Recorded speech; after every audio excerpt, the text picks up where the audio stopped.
বলেন যারা দুনিয়ার শ্রেষ্ঠ মানুষ, দুনিয়াতে আল্লাহ যাদেরকে জান্নাতি হিসেবে মনোনীত করেন, এদেরকে আল্লাহ তাআলা বিপদ দেয়। সুবহানাল্লাহ বলেন।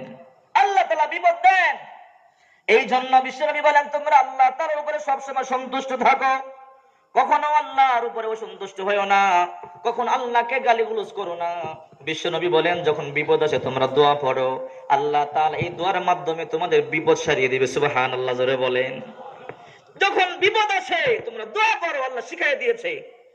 আজকে এমন একটা দোয়া আপনাদেরকে শিক্ষা দেব, যারা ব্যবসায় ক্ষতিগ্রস্ত আছেন, যারা ঋণের মধ্যে আটকে আছেন, যারা মুসিবতের মধ্যে আছেন, অভাব অনটনের মধ্যে যারা আছেন, এই দোয়াটা পড়লে আল্লাহ সারায় দিবে। সুবহানাল্লাহ বলেন।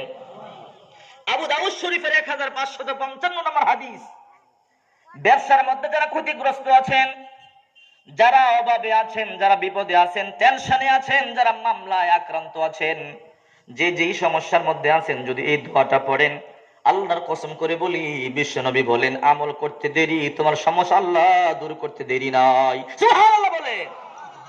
হযরত আবু সাঈদ আল খুদরি রাদিয়াল্লাহু তাআলা আনহু বলেন বিশ্বনবীর সাথে আমি মসজিদ নববীর মধ্যে ঢুকলাম, ঢুকে দেখি একজন যুবক সাহাবী, আনসারী সাহাবী আবু উমামা টেনশন করতেছে, পেরেশানি অবস্থায় বসে আছে। বিশ্বনবী বললেন আবু উমামা, এটা তো নামাজের সময় নয়, এখন তুমি কেন মসজিদে আসলা? তোমার